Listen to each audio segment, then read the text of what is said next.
Have you ever wondered what really happens in your mind while you sleep? You might think your brain shuts off and drifts into peaceful darkness, but the truth is, your mind never truly stops. While your body rests, your subconscious is still at work, processing every thought, every worry, every regret you carried into bed. Most of us go to sleep thinking about unfinished tasks, harsh words we wish we hadn't said, or opportunities we let slip by. We replay awkward moments, arguments, or worries about tomorrow on an endless loop. And we wake up tired, even after 8 hours of sleep, because our mind never had a chance to rest. But what if I told you that sleep could become more than just rest? What if it could be a time to strengthen your mind, sharpen your clarity, and cultivate an inner calm that no storm could shake? That's where Stoicism comes in. This ancient philosophy, practiced by emperors, warriors, and thinkers for centuries, isn't just a set of old rules scribbled in dusty books. It's a living guide to mastering your thoughts and emotions. It teaches you that peace doesn't come from controlling the world around you, it comes from mastering the world within you. Imagine this: instead of lying awake, wrestling with your thoughts, you drift off knowing that your mind is being trained to stay steady no matter what. You plant seeds of resilience and wisdom deep into your subconscious so that when you wake up, you're not only refreshed but also stronger and more focused. Think about Marcus Aurelius, the emperor of Rome, who faced battles, betrayals, and unimaginable pressure. Yet he ended every day reflecting on his thoughts, training his mind to let go of what he couldn't control and focus on what truly mattered. Or Seneca, who counseled the most powerful men of his time, reminding them that no amount of wealth or status could bring peace if the mind remained chaotic. The idea is simple but powerful: if you can train your mind to release what doesn't serve you before sleep, you can wake up lighter, clearer, and ready to face the day without hesitation. You stop dragging yesterday's baggage into today's opportunities. You stop letting regrets and anxieties shape your mornings. Tonight, instead of replaying that mistake you made at work or worrying about what might happen tomorrow, you can choose to breathe, to let go, and to feed your mind with thoughts that strengthen rather than weaken you. You don't have to fight your thoughts or force positivity. You simply have to guide your mind gently, like a river flowing toward the sea, steady, unstoppable, and free from the rocks that used to block its way.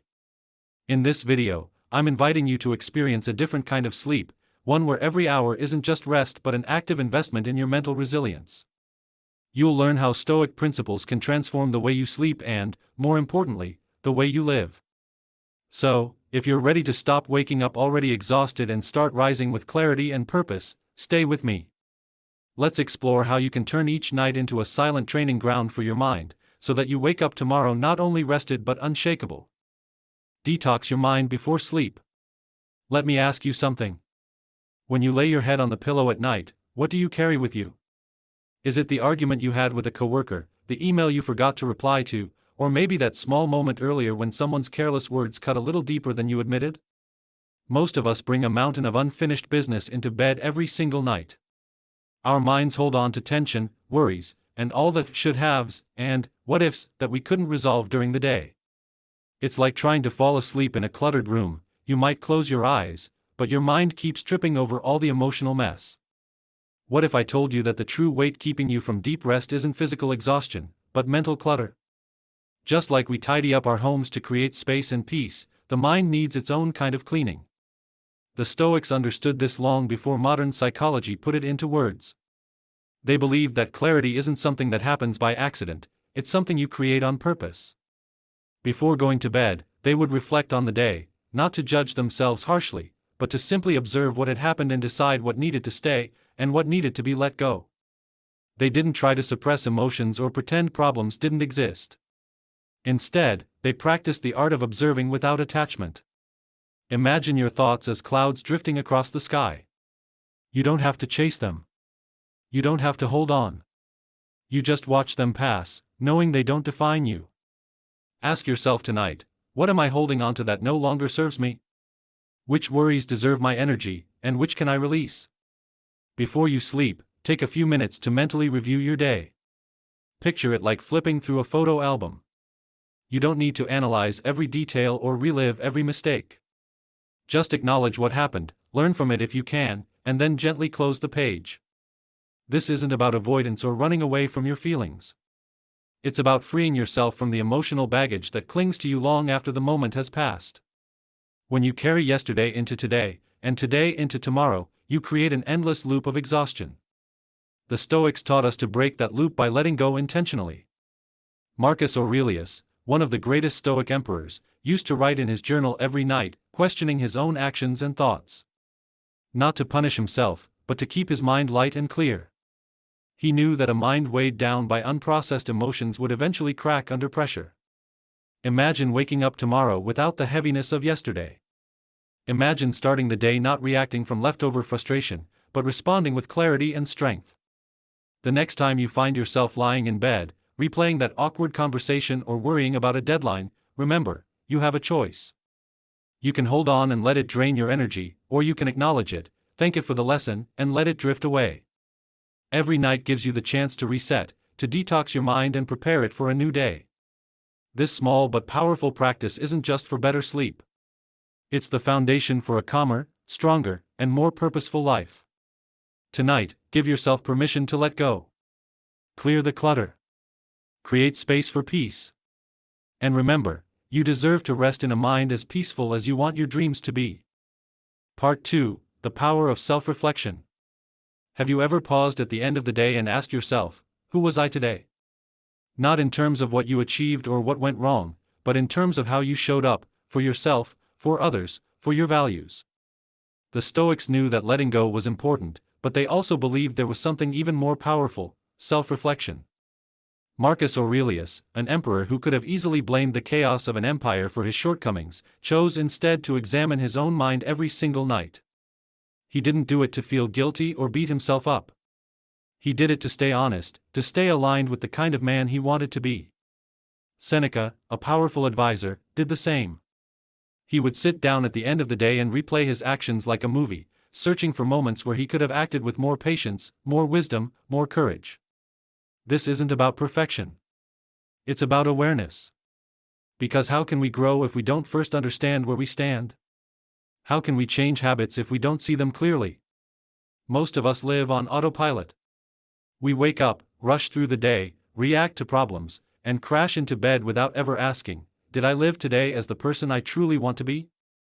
Imagine if each night, instead of scrolling mindlessly on your phone or replaying your worries, you asked yourself a few simple but powerful questions. Where did I act out of fear instead of courage? Where did I choose comfort over what was right? Where did I make progress, no matter how small? Reflection is not about self-punishment. It's about self-mastery. It's about taking full responsibility for your choices and understanding that progress only comes when we hold ourselves accountable, not blaming luck, not blaming other people, not blaming the circumstances. When you start doing this consistently, something amazing happens. You stop repeating the same mistakes because you become aware of them. You start seeing patterns that were invisible before. Maybe you notice that you lose patience every morning in traffic, or that you avoid difficult conversations that actually matter. And with this awareness comes power. The power to choose differently tomorrow. The power to improve intentionally, rather than living in cycles of regret and reaction. Marcus Aurelius once said, "Waste no more time arguing about what a good man should be. Be one." Reflection is the bridge between intention and action. It turns vague wishes into clear commitments. When you reflect each night, you aren't just reviewing the day, you're sculpting your future. You're deciding, piece by piece, who you want to become. So tonight, I challenge you, before you close your eyes, sit in stillness for a moment. Ask yourself what today taught you. Ask where you fell short, and where you rose above. Celebrate the small wins, but also face the uncomfortable truths.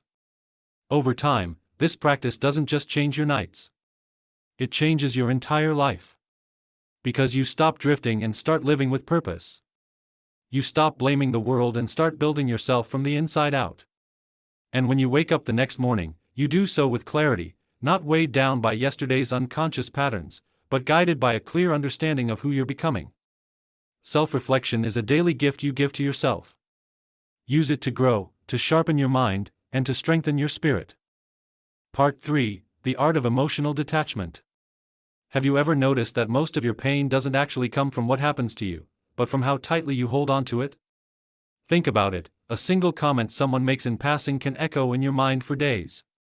A small mistake at work can turn into hours of self-blame replaying over and over in your head. It's not the event itself that causes suffering, it's the story we keep telling ourselves about it. This is where the Stoic practice of emotional detachment comes in. And no, it doesn't mean becoming cold or shutting down your feelings. It's not about pretending that you don't care or forcing yourself to feel nothing. True detachment is about mastery over your emotions instead of letting them master you. Imagine your emotions as waves in the ocean. You can't stop the waves from coming, but you can learn to surf them instead of being pulled under. The Stoics believed that emotions are natural signals, they show us where our values lie and what matters to us. But they also taught that emotions don't have to dictate our actions or define who we are. Ask yourself, how many times have you lost sleep replaying an argument in your mind? How often have you let fear or anger guide your words, only to regret it later? When you hold on to emotions long after the moment has passed, it's like carrying a heavy backpack everywhere you go. Your nervous system stays on high alert, your body remains tense, and true rest becomes impossible. But what if you learn to observe your emotions without getting swept away? What if you could watch them rise and fall like clouds in the sky, acknowledging them without becoming them? Detachment allows us to release unnecessary tension. It's a gentle reminder that you don't have to fight every thought or respond to every feeling. You can simply let them pass. Next time you feel a wave of anxiety, instead of trying to suppress it or analyze it to death, try this: pause. Take a slow breath. Notice what you're feeling, give it a name: I feel anger, or I feel fear. And then, remind yourself, this is just a feeling. It will pass. This small act of non-attachment shifts your entire relationship with your emotions. Suddenly, they lose their power to control you. Your nervous system relaxes, your mind feels lighter, and sleep comes more naturally. Marcus Aurelius once wrote, "You have power over your mind, not outside events." Realize this, and you will find strength. Detachment is that strength in action. It doesn't mean ignoring life's challenges, but facing them with a calm mind and an open heart. Tonight, as you prepare for sleep, think about what emotions you might be carrying with you. What can you choose to put down? What thoughts are you replaying that no longer serve you? The art of letting go is not about losing your humanity. It's about stepping into a deeper sense of freedom, the freedom to experience life fully without being imprisoned by every emotion that comes and goes. When you learn to detach, you don't become less human. You become more peaceful, more resilient, and more truly alive. So tonight, let go. Not because you don't care, but because you care enough to protect your peace. Let each emotion drift by like a leaf on a river. Watch it, learn from it, and then let it go. You deserve to sleep with a mind as calm as a still lake. And you deserve to wake up free, unburdened, and ready to face life with strength and grace. Part 4: The Power of Surrender. Let me ask you something. How often do you find yourself trying to control everything around you? We try to control our schedules, our relationships, other people's opinions, even the outcome of events we have no power over. And the harder we try, the more we feel life slipping through our fingers. Here's the uncomfortable truth: control is an illusion. We think that by gripping tightly, we're protecting ourselves. But in reality, the tighter we hold on, the more we suffer. The Stoics understood this deeply. They taught that you cannot force yourself to fall asleep. The more you try, the more it escapes you. You can't force people to act a certain way. You can't force the world to bend perfectly to your plans. Imagine trying to hold a handful of water. The harder you squeeze, the faster it runs out between your fingers. But if you relax your hand, the water stays. It's the same with life. The more rigid and controlling we become, the more we break under pressure. Just like a stiff tree in a storm snaps while the flexible one bends and survives. Think about it: how many nights have you spent lying awake, replaying what you should have said, worrying about what might happen tomorrow? Has that ever truly helped? Surrender doesn't mean giving up. It doesn't mean you stop caring or that you let life happen to you without intention. It means you do your best and then release your attachment to the outcome. You trust that you can handle whatever comes, rather than trying to force everything to fit a certain mold. This mindset saves so much energy. Instead of fighting battles you can't win, you focus on what you can actually control: your actions, your responses, your mindset. When you surrender, you move from resistance to flow.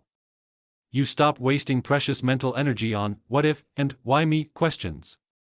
You start embracing life as it is, not as you demand it to be. The next time you feel your mind spiraling, ask yourself, what am I trying to control right now? Is this something within my power, or am I just burning energy on illusions?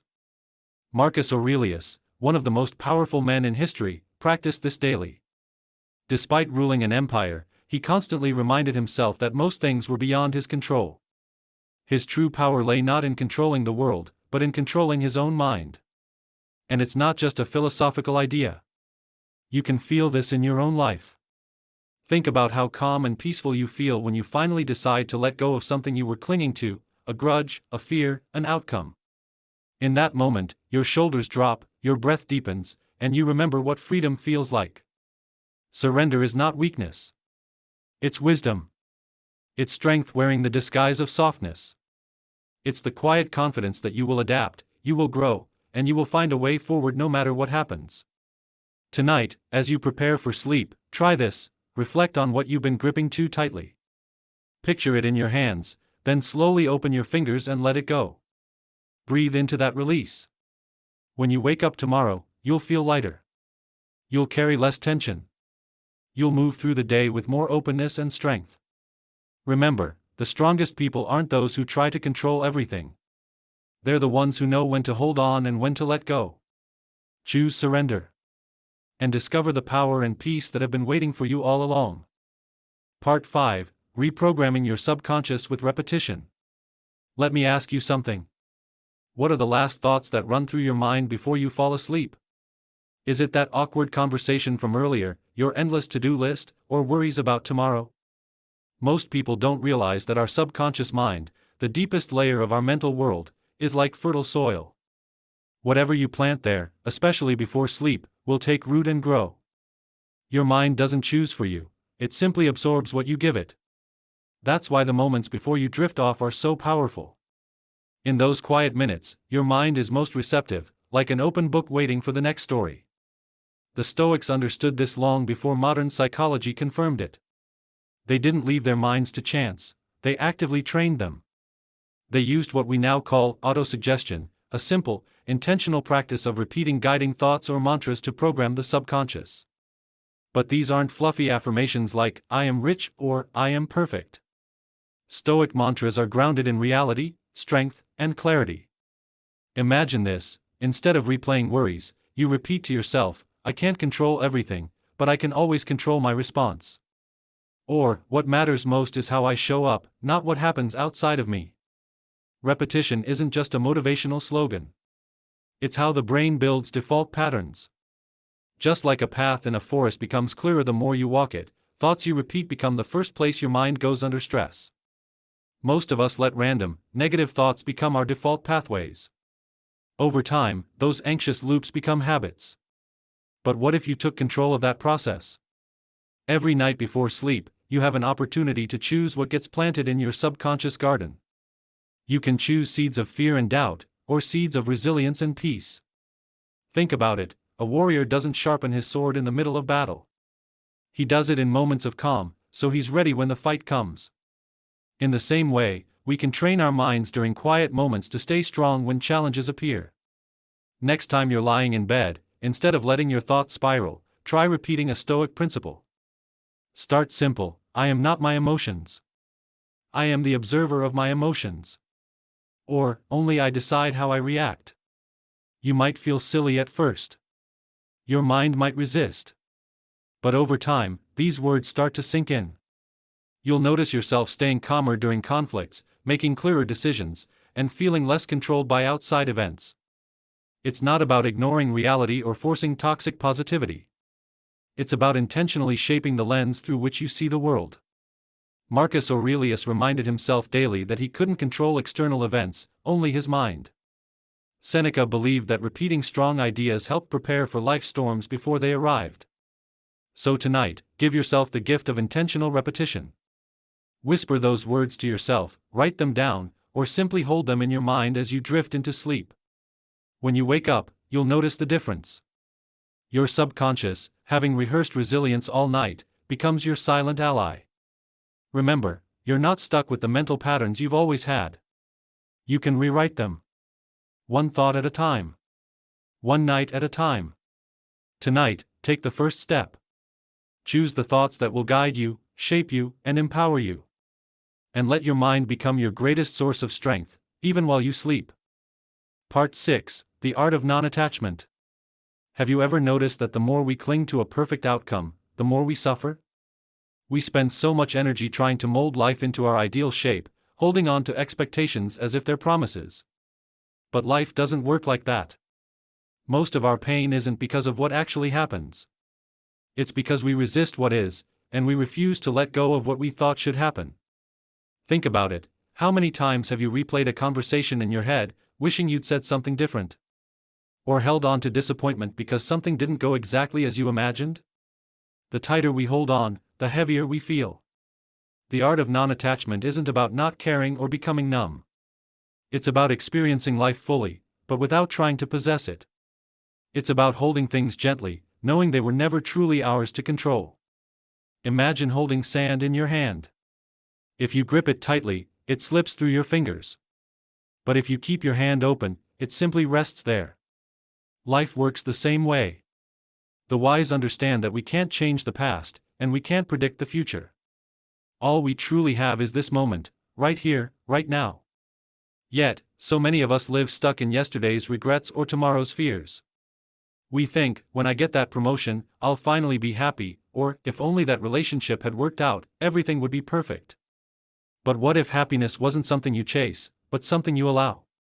What if peace came from embracing each moment as it is, without forcing it to be something else?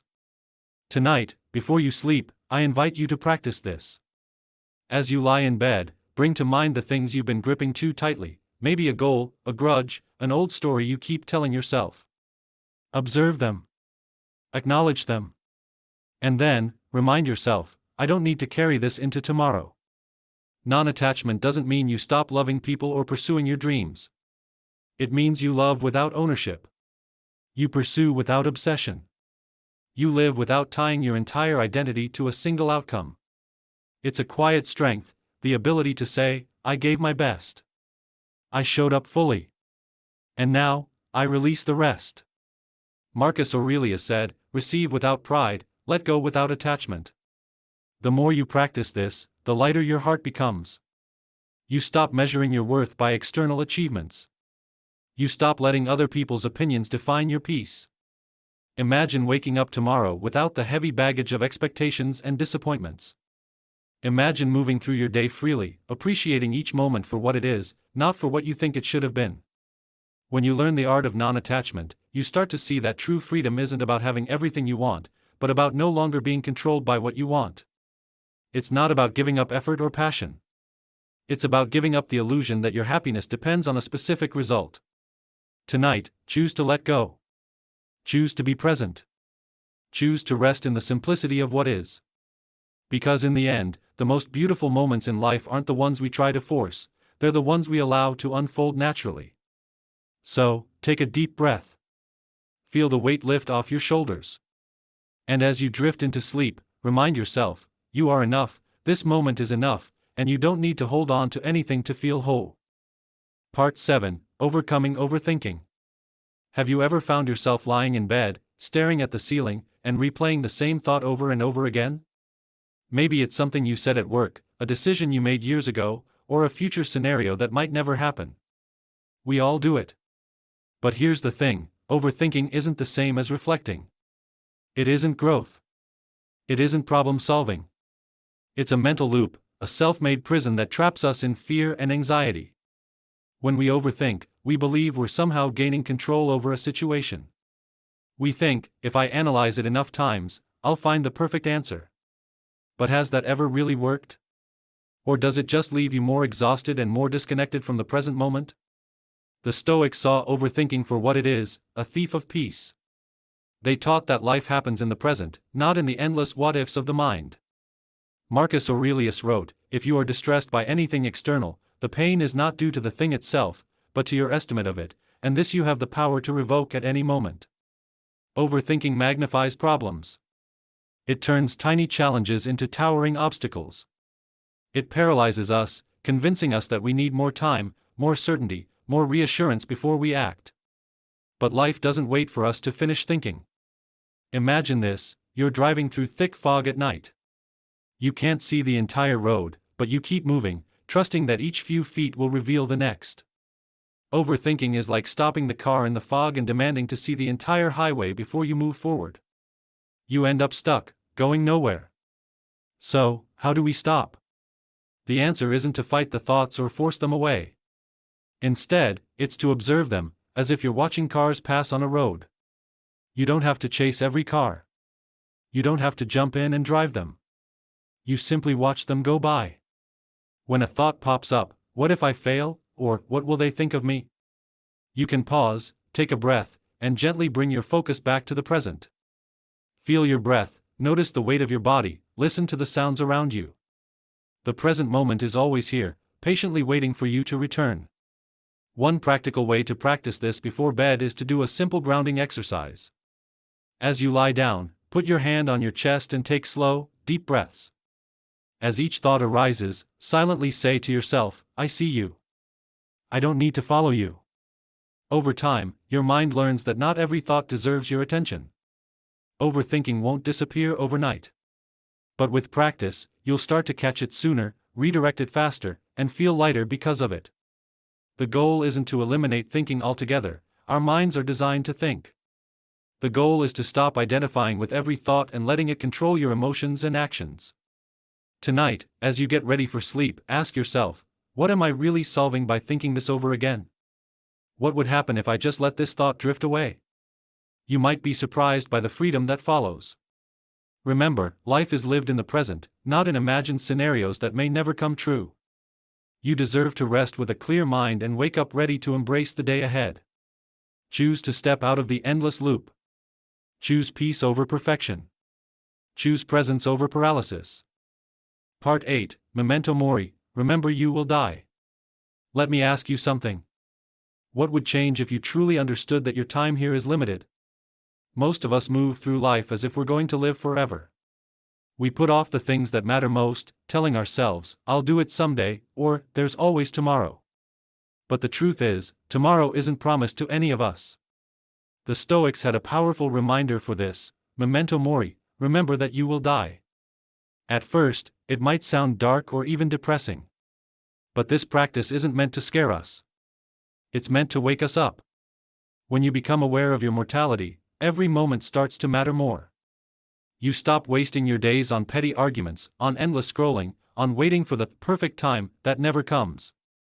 You start living with urgency and purpose. Marcus Aurelius, the Roman emperor and Stoic philosopher, used this practice daily. He would remind himself that life is short, that each sunrise could be his last. But instead of paralyzing him, this gave him clarity and drive. He focused on what truly mattered: his actions, his character, the legacy he would leave behind. Seneca also wrote about the shortness of life, urging us not to postpone living. He said, "It is not that we have a short time to live, but that we waste much of it." Think about the last time you hesitated to say, I love you, or delayed pursuing a dream, or avoided a difficult but meaningful conversation. What if you knew that today was your only chance? Would you still wait? When we embrace the idea of memento mori, we don't become hopeless. We become fearless. We learn to act now, to love more deeply, and to appreciate every sunrise, every laugh, every shared meal. This perspective dissolves regret. Instead of looking back and wishing we had done things differently, we start living in a way that aligns with our deepest values. We become more patient, more present, and more courageous. Tonight, as you prepare for sleep, I invite you to reflect: if today were my last day, did I live it fully?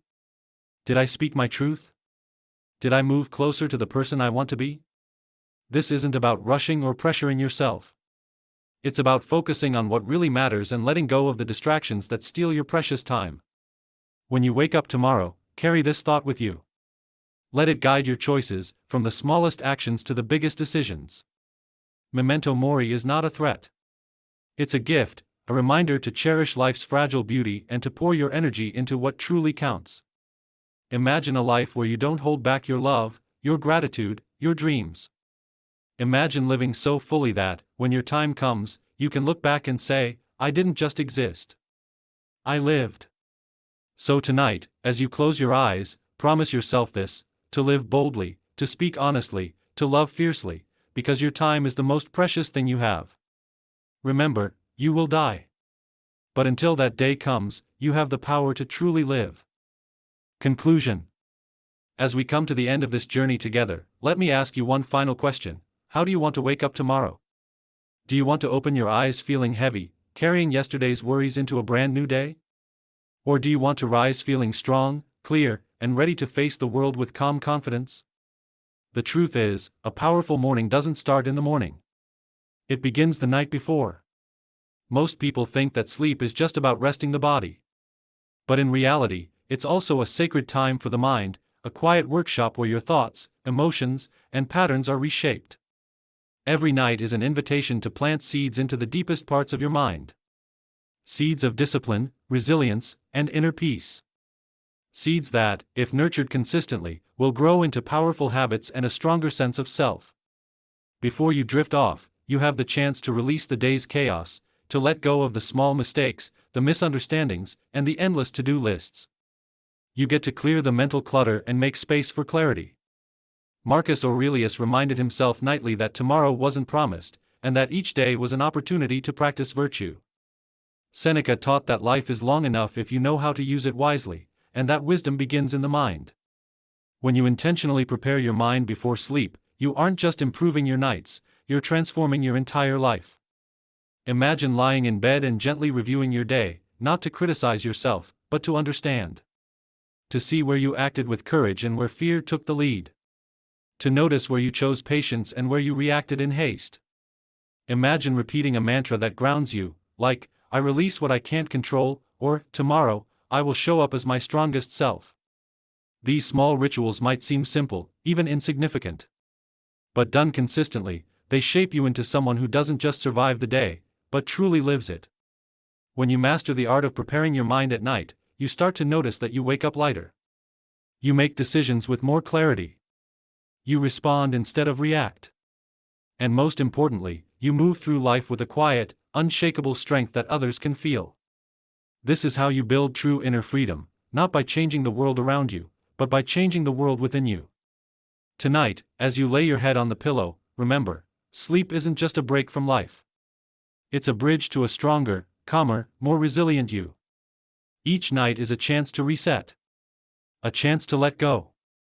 A chance to remind yourself of who you are and who you want to become.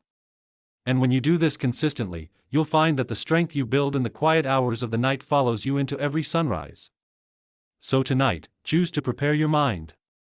Choose to plant the seeds of peace and discipline. Choose to let go of what no longer serves you. Because when you wake up tomorrow, and every day after, you won't just feel rested. You'll feel truly alive, fully present, and deeply empowered to live the life you were meant to live. Sleep well. And wake up ready to rise.